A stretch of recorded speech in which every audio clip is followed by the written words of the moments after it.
Bienvenidos a Charlas en el Nido, como les dijimos la semana pasada.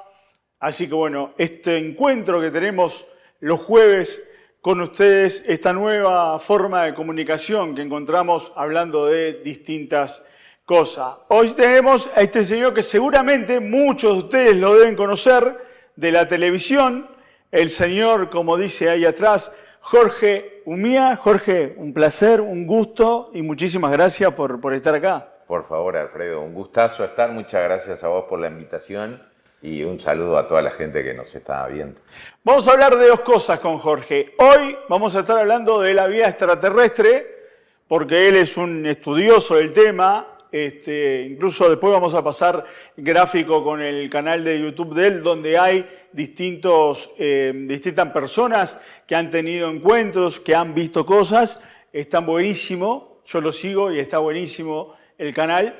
Y la semana próxima vamos a hablar de cosas sobrenaturales, porque el señor también, si ustedes lo siguen en la televisión, ha estado en algún programa donde totalmente locos, los muchachos se encierran en lugares y se ponen a buscar espíritus. La verdad, se lo regalo. Si bien a mí me encanta ese tipo de cosas, pero no sé si me daría el cuero como para estar encerrado en un lugar de noche a ver si aparece algo. La verdad te lo digo. Así que, Jorge, si encontramos un extraterrestre y te pregunta quién es Jorge Humía, ¿qué le decimos?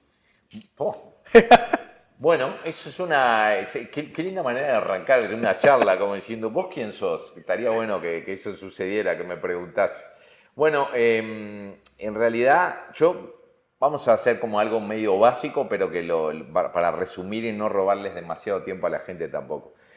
Yo soy Jorge Humía, como bien dijiste, soy camarógrafo, esa es mi actividad, mi trabajo, yo soy camarógrafo, trabajo en televisión y desde hace muchos años estoy en la investigación de los distintos fenómenos anómalos de variada índole que pueden ser los eventos que pasan en alguna casa, alguna empresa o algún lugar donde hay situaciones que viven las personas de allí que han tenido experiencias de encuentros o con algo que los desconcierta, sale de lo natural o lo habitual o lo esperable, así como pueden ser movimiento de objetos, luces, golpes, voces, gritos, cosas que puedan suceder en las casas. Y también dentro de la fenomenología OVNI, en lo que es la investigación de campo, o sea, ir al lugar donde la gente tiene estos encuentros, ya sea o con luces extrañas, encontrando marcas en los terrenos, avistamientos de figuras o encuentros con figuras u objetos en el campo o en alguna ciudad, sobre la ciudad. Y bueno, hablar con las personas, tratar de, si es posible, si existe, recabar material gráfico, también muestras de terreno si llegase a darse, huellas de fotografías, videos, todo lo que sea un material o algo objetivable, mejor dicho, de la experiencia para también compartirla, y así como lo fundamental, lo clave, que es hablar con la persona, con el testigo, con quien atraviesa la situación, porque eso es algo que aporta no solo el relato de la experiencia, sino hay toda una serie de vivencias, muchas veces, previamente, durante la experiencia y a posteriori de la experiencia. Y bueno, todo eso es algo que me lleva desde hace mucho tiempo en esto y que tiene una tradición familiar también, porque ya de muchos años esto me acompaña en la vida. Eso te iba a decir, ¿cómo nace en vos esto tanto de los ovnis como de los fenómenos paranormales? Bueno, porque mi familia es gallega, pero no el gallego genérico que decimos todos, que aunque sea de Zaragoza, y le decimos acá el gallego, no. El gallego, de Galicia. Gallego de Galicia, exactamente, de Pontevedra y de Orense. Y bueno, como son de allí, Galicia es una tierra mágica. Ellos son inmigrantes que vinieron en la década del 50 y Galicia es una tierra mágica porque con ellos trajeron todo lo que cuando estaban ahí en el lugar, durante su niñez, la adolescencia, previa a venir para acá, formaba parte de su cotidianidad como un hecho real, como algo que sucedía y vivían, ya sea lo que tantas veces se comenta, ¿no? De las meigas en gallego son las brujas, a ver las ailas que le dicen, ¿no? Allá en Galicia, o sea, que las hay, como escuchamos acá en Uruguay. Y la Santa Compaña, el fenómeno, ¿no? De la procesión de los muertos y tantas otras cosas que para ellos forman parte de su realidad. Y como tal, se habla y se hablaba siempre de una manera natural. Y eso fue un factor clave porque se me impuso, digamos, desde el relato, desde la narrativa de todas esas situaciones, miedo. Yo no era algo que me contasen con miedo, me generase miedo, sino que lo hablaban como, mirá, pasó esto, de otra manera, no con sus palabras, pero básicamente era eso, pasó esto, tal cual, vimos tal cosa. Entonces, esas experiencias propias de ellos que traían, más las que sucedían y vivían aquí en Uruguay, que también pasaban, más, por ejemplo, en el fenómeno OVNI, en el barrio había un vecino, en la calle Fidel de Pereda hoy, que antes se llamaba Caridad, bueno, enfrente a la casa de mis tíos, donde yo pasaba muchas horas, había un vecino, Roberto Santamaría, al que todos le llamaban el loco Santamaría. Y me corrijo, le llamábamos, porque yo también le llamaba, Sí. ¿no? El loco Santamaría. Y yo era niño ahí, y para todos nosotros era el loco Santa María, mirá que está con el tema de los ovnis y hay que ponerse en circunstancia y lugar. Estamos hablando de los años 70 y había que hablar, por como él lo hablaba públicamente, de esos temas en los medios. Le invitaban a Canal 4, a las radios a hablar de estas cosas. En ocasiones, porque alguna grabación he visto, muy vieja en alguna oportunidad, ahora son casi irrecuperables. Qué bueno, con no solo incredulidad sobre lo que él contaba, sino tratándole de hacerle zancadillas, ¿no?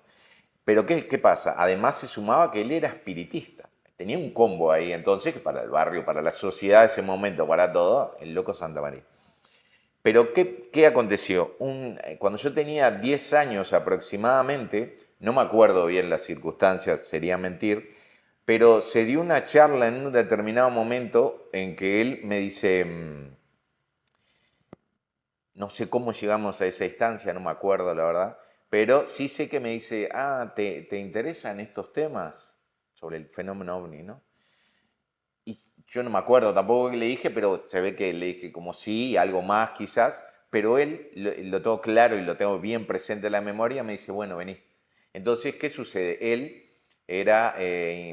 arreglaba televisores, era técnico electrónica, además tenía un taller, me dice, vení, me hace en la casa, ¿no? Pasó al taller y en el taller tenía en la pared había una cortina que ocupaba de punta a punta, la tapaba. Entonces, él me dice, cuando me dice que pase, corre la cortina esa y atrás de la cortina, de un extremo a otro, todos libros. Estanterías de madera, ¿viste? Unas maderas puestas ahí, pero separando así, varias hileras, libros. Entonces me dice, agarra uno y llévatelo, el que quieras. Si te interesa y querés leer más, lo traes y te llevas otro. Y aquí estoy, 45 años después. ¿Por qué lo tenía tapado con una No, cortina? por una cuestión de cuidarlo nomás. Ah, Y además porque ahí él tenía todas sus tareas, sus actividades, un taller con todo lo que eso implica, porque hacía muchísimas cosas. Entonces por eso estaba cubierto de esa manera.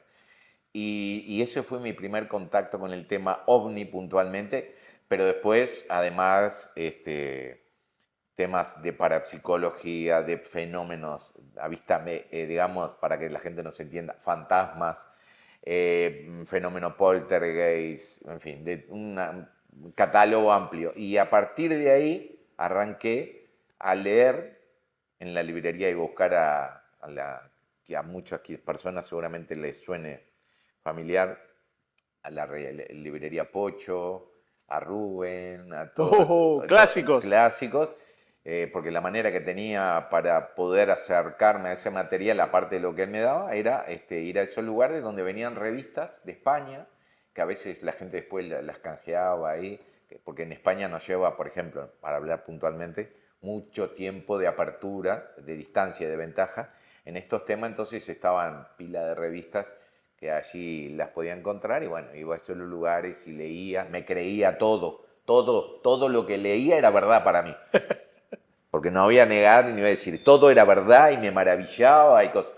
Pero después con los años, obviamente, después vas como viendo que no todo es tan como aparece y que a veces, bueno, las informaciones se tergiversan o hay confusiones o la fuente no era tan fidedigna y bueno, se va separando un poco la paja del trigo.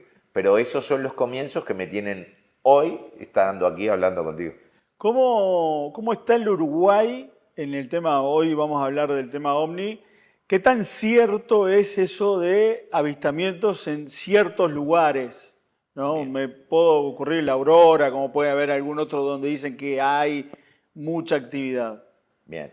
El fenómeno ovni, entendiéndose como tal, parece que voy a ser reiterativo, pero quiero clarificarlo, porque me parece importante hacerlo. Obviamente se refiere a objeto volador no identificado. Esto es trillado yo lo tengo perfectamente claro, pero es importante aclarar, es importante definirlo porque OVNI no es un equivalente, esto también es trillado, pero no importa, OVNI no es equivalente a nave extraterrestre ni a nada, es algo que está ahí volando que no sabemos qué es. Y fuera de eso y en lo que se refiere al encuentro con estructuras visibles a pleno día o en noche, con unas características totalmente diferentes a lo que puede ser un aeronave convencional conocida por nosotros, luces sobre el campo elevado a nivel de terreno y demás encuentros, nuestro país, igual que el mundo, tiene un gran historial, hay antecedentes desde muy atrás respecto a estas situaciones, porque esta fenomenología, y en Uruguay se da lo mismo que en el mundo, nos acompaña desde hace muchos, muchos años. Por supuesto que hay como lugares que cuando se habla del fenómeno OVNI aquí en nuestro país, están como enseguida direccionados allí, que vos lo nombraste, como puede ser la estancia La Aurora, por todo lo que ha sucede en esa zona, no tanto solamente en la estancia, Sí. sino en la zona, que tuvo una gran repercusión, porque además el señor que en su momento, ya fallecido, ¿no? El señor Tona, que en su momento tenía una apertura hacia la gente, dejaba entrar y demás, eso encima con todo lo que se veía provocó que ese lugar fuera como un sitio de referencia. Pero en nuestro país la fenomenología OVNI como tal está presente en todo el país. En todo el país. Hay zonas donde quizás se hace más visible algún tipo de ellas porque tienden a aparecer en ámbitos rurales. Y en nuestro país, en ámbitos rurales, hay espacio Sí. de sobra para hacerlo. Porque tiene unas características muy puntuales que tienden a presentarse allí. Y de ese tipo de encuentros, de experiencias, está lleno.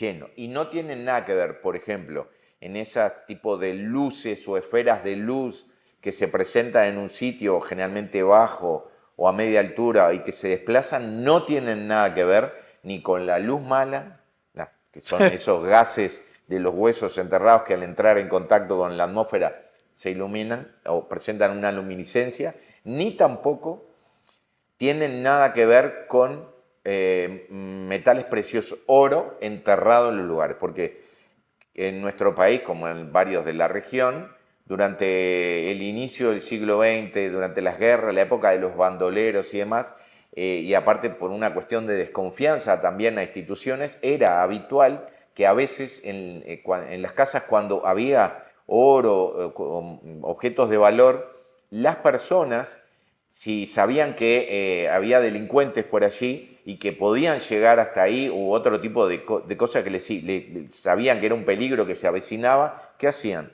Tomaban ese material, lo ponían, por ejemplo, en una olla, una bolsa o algún recipiente, lo enterraban en una parte del campo o incluso dentro de la casa, en algún lugar, en alguna esquina o de un cuarto o algo así, pero la mayoría de las veces en el terreno que tenían lo ponían allí, lo cubrían de tierra y de repente para acordarse marcaban el sitio con algunas piedras, alguna estructura que les fuese reconocible después, o plantaban algún árbol o algo para recordar que era allí. Entonces, hay en nuestro campo muchos lugares donde hay oro enterrado. Ese oro también con el paso del tiempo genera gases y eso es lo mismo, provoca una luminosidad. Bueno, pero esas son situaciones que se presentan y que muestran una claridad, algún destello y demás, puntualmente en un sitio, ahí, que se presentan una vez, alguna ocasión, y están ahí y quedan acá. No hacen kilómetros para allá, ni suben ni bajan. Son dos cosas diferentes. Y eso es algo que de un tiempo a esta parte, rascando, o sea, que la gente se va rascando, me refiero de que yo hablo contigo. Vos apareces en cámara de repente y lo contás. Y alguien te ve del otro lado. Y si se genera una confianza suficiente, que eso está bueno que así sea, que la persona que te ve dice, mirá, capaz que yo le puedo contar a este hombre lo que me pasó a mí porque es lo mismo que... Y si hay como una apertura, que eso me parece clave y fundamental, de que la gente siente que se la escucha de verdad, sin burlarse, sin señalarla, sin prejuzgar nada, te vas dando cuenta de que hay todo un historial que es increíble. Y vos contás tu historia y de repente me decís de tu vecino, y tu vecino de aquel y de aquel y de aquel. Y eso es algo que, por ejemplo, me está pasando al día de hoy, ¿no? De que a raíz de los videos, mucha gente se está poniendo en contacto para compartir lo que le sucede. No, aparte como decías vos, uno se abre sin miedo al prejuicio. Ha cambiado mucho. Ahora como que se habla mucho más del tema ovni y de repente la gente se abre porque sabe que no se van a reír, no lo van a tratar de loco y un montón de cosas. Eso es tal cual como vos decís, porque ha sido un cambio, bueno, por lo que te decía antes de Santa María, ¿no? De Roberto Santa María, que le decían el loco, que yo una vez decía en la radio hace muchos años, por suerte el loco ahora soy yo. Eso me llena de orgullo, ¿no? O sea, no me molesta porque es una manera de también, para mí, yo lo siento así, ¿no? De reivindicar su memoria de algo por lo cual él fue señalado mucho tiempo, pero era difícil hablar de estas cosas en ese tiempo. Pero esto ha sido una apertura que se ha venido gestando a través de los años, porque ha habido y todavía hay, aunque en mucho menor medida, lo que comentabas, de que cada vez es más abierto conversar sobre estas cosas, porque el estigma que durante años y años se presentaba o se generaba sobre la persona que contaba algo, hacía o que compartía, era brutal. Entonces, claro, ¿para qué alguien va a contar algo si después se van a burlar, le van a señalar, le van a decir de todo, se le van a reír en la cara? ¿Le puede traer complicaciones en el trabajo, en la familia, en el barrio? ¿Para qué? Se callaban y lógico, entendible, ¿no? Pero eso con el tiempo fue abriéndose y acá para hablar del Uruguay sucedió en todas partes del mundo, ¿no? Ha sido progresivo. Y acá en Uruguay siempre es bueno recordar y destacar a los que estuvieron antes que uno. Entonces, como yo te decía, Roberto, Santa María hablaba de esto, pero teníamos en Monte Carlo, teníamos a Jorge Monsalve, en la radio que hablaba. Teníamos después a Henry Hellenser en el espacio de un grande de la comunicación de Uruguay como Gustavo Rey, en Más Allá de la Medianoche, donde se conversaban estas cosas y la gente llamaba para contar. Después, todo lo que es Incridomni en nuestro país, la comisión receptora, ¿no?, de la Fuerza Aérea de las denuncias de los objetos, que está desde el año 79, muchas veces ha hablado abiertamente de esto, entonces ha volcado su granito de arena. Por supuesto, los espacios que poco a poco se han ido logrando. Y bueno, capaz que me estoy olvidando de alguien y perdón desde ya, pero ha habido mucha gente que antes aquí en Uruguay ha venido construyendo una apertura de hacerlo seriamente, ¿no? Y bueno, más lo que ha pasado a nivel mundial de un tiempo a esta parte, con la apertura de gente y personas, de puestos en agencias de gobierno de distinto tipo, de responsabilidad y con acceso a informaciones, más material que se ha podido mostrar, que claramente o después se ha podido comprobar también de que no era locura, ni falsedad, ni invento, ni manipulación, ni nada, ha ido poco a poco facilitando la instancia de que, bueno, se cree el ámbito de tranquilidad, seguridad, confianza para que las personas se acerquen a comentar más lo que después cada uno de nosotros públicamente ha empezado también a dar el espacio para que estas cosas se hablen. Bueno, todo eso lleva de que, por suerte, las personas se sienten más tranquilas de compartir lo que vivieron. Por un lado tenemos lo que es el avistamiento de un objeto volador no identificado.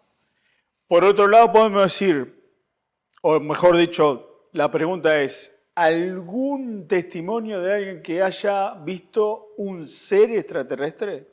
Porque una cosa es el plato o la nave que sea, pero concretamente un ser. Bueno, está bueno, y me detengo acá un segundo en lo que vos decís. ¿Por qué? Porque el extraterrestre no es la única hipótesis que se maneja. Está bueno, y ya que estamos, es interesante conversar, me parece, al respecto. Sí, sí, espectacular. Usted es el que sabe. Pero está... cada vez que uno se mete en esto con más profundidad y más profundidad con lo largo de los años, te das cuenta que sabes menos de lo que crees. ¿Por qué? Por la complejidad que este fenómeno tiene. No es sencillo ni mucho menos, pero ni mucho menos. ¿Por qué? Porque, por ejemplo, tiene una cuestión de que es por momentos absurdo en su comportamiento, pero absurdo rozando lo ridículo con la manera que se presenta. Y no hablo de las personas que lo viven o de la experiencia, no, hablo de cómo se da el desarrollo de ese encuentro. Después, otras ocasiones es tan variado en diferencias, en características de lo que se observa, que pareciera como que, por ejemplo, si consideramos la hipótesis extraterrestre, pareció en un momento que nuestro planeta, si realmente hubiesen seres del espacio de otros lugares distantes que vinieran acá, parecía que la Tierra era una especie de patio de recreo del universo, o lugar de trabajo de posgrado del universo, porque había testimonios y confiables, reales y aparte que fiables, con sustento con altos, bajos, mediana estatura, con ojos, sin ojos, con 2 dedos, 3 dedos, 4 dedos, con piernas, sin piernas, verdes, marrones, luminosos, de todo tipo. Entonces, los famosos reptilianos de 1 metro, 2 metros, 3 metros. Entonces, es increíble el catálogo. Ahora, ¿realmente es algo extraterrestre? Bueno, pareciera, porque se ven muchas veces, no solo por los relatos de los testigos, sino por fotografías, por videos, tanto en tierra como en aire, pilotos y demás, un objeto, una aeronave que claramente por su comportamiento, por sus características, por el desempeño, no corresponde a nada de lo conocido por la tecnología humana. Ahora, la hipótesis extraterrestre, entonces eso indicaría que viene de otro lado, además dispara en vertical hacia el cielo y bueno, se va para las estrellas entonces. Pero la hipótesis extraterrestre es una de ellas. Tenemos la hipótesis dimensional, y que no es una cuestión de ahora solamente, ¿eh? Ahora se maneja mucho más abiertamente, pero no tanto. Tenemos la hipótesis de los intraterrenos o criptoterrestres que se les llaman, o sea, como una civilización que estaría conviviendo con nosotros desde hace mucho tiempo, pero bajo tierra en algunos lugares, donde esos puntos de entrada y salida serían, por ejemplo, volcanes, cuevas. Por eso tantas veces hay grabación, el Popocatépetl en México es un volcán donde muchas personas habrán observado objetos entrando, saliendo, que parece que entran y salen. También de las cuevas y demás. Eso, bueno, hay otra hipótesis que habla de que en definitiva no son civilizaciones de otro mundo, sino de acá, viajeros en el tiempo, nosotros del futuro que venimos acá y que la evolución humana hizo que tengamos en el futuro otra apariencia y que nos resulte tan extraña a nuestro hoy, pero bueno, seríamos viajeros del tiempo. Ya te dije lo de interdimensional, ¿qué más?